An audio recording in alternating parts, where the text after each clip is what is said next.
ফেনী শহরের বিভিন্ন সড়কে অবৈধভাবে গড়ে উঠেছে সিএনজি চালিত অটোরিকশার একাধিক অবৈধ স্ট্যান্ড। সড়কের দুই পাশে সব স্ট্যান্ড থেকে জেলার বিভিন্ন উপজেলার উদ্দেশ্যে ছেড়ে যায় অটোরিকশা। এসব সিএনজি চালিত অটোরিকশার অধিকাংশ আবার লাইসেন্সবিহীন। সড়কের ওপর দাঁড়িয়ে যাত্রী ওঠানামা করা সহ যত্রতত্র পার্কিংয়ের ফলে শহরে যানজট লেগেই থাকে।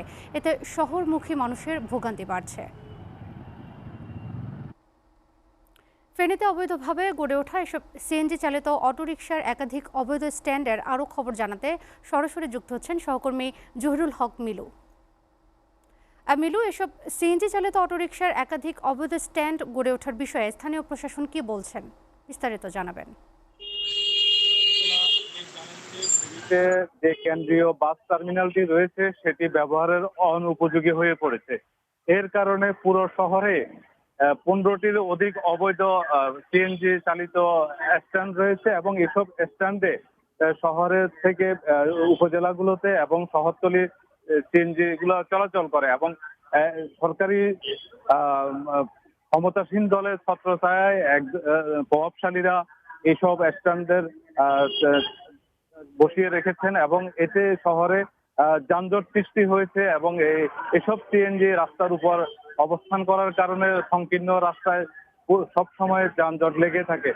আমরা যদি আপনাকে জানিয়ে রাখি যে ফেনীতে 15টির অধিক সিএনজি রয়েছে এবং এসব সিএনজি স্ট্যান্ড থেকে প্রভাবশালীরা চাঁদার বিনিময় এই স্ট্যান্ড গুলা গড়ে তুলেছে এবং এখানে প্রতিদিন সরকারি যে পৌরসভার যে ট্যাক্স রয়েছে অর্থাৎ পৌর কর রয়েছে 15 টাকা, তার বাহিরে প্রতিদিন প্রতিটি সিএনজি থেকে 50 থেকে 60 টাকা পর্যন্ত প্রতি সিএনজি নেওয়া হয়। অর্থাৎ এই সিএনজি কে ঘিরে প্রতিদিন লক্ষাধিক টাকার অবৈধ লেনদেন চাঁদাবাজির ঘটনা ঘটে থাকে এবং এসব চাঁদাবাজির কারণে মূলত এই স্ট্যান্ড গুলা এবং শহরের যানজট লেগে থাকে।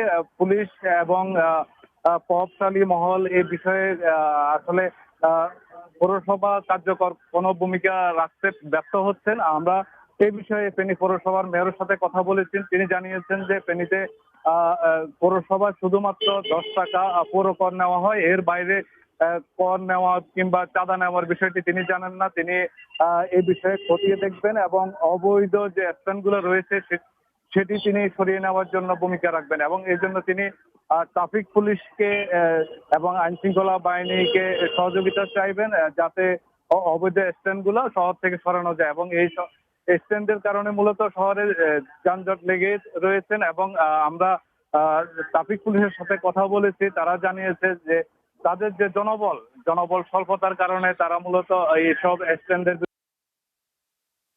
এবং তবে আশার বাণী জানিয়েছেন যে পৌরসভা এ বিষয়ে পদক্ষেপ নেবেন এবং তারা যানজট নিরসনে অবৈধ যে স্ট্যান্ডগুলো রয়েছে সেগুলো সরিয়ে ফেলার জন্য কাজ করবেন। রোদেলা, এই ছিল ফেনীর অবৈধ সিএনজি স্ট্যান্ডের সর্বশেষ খবর।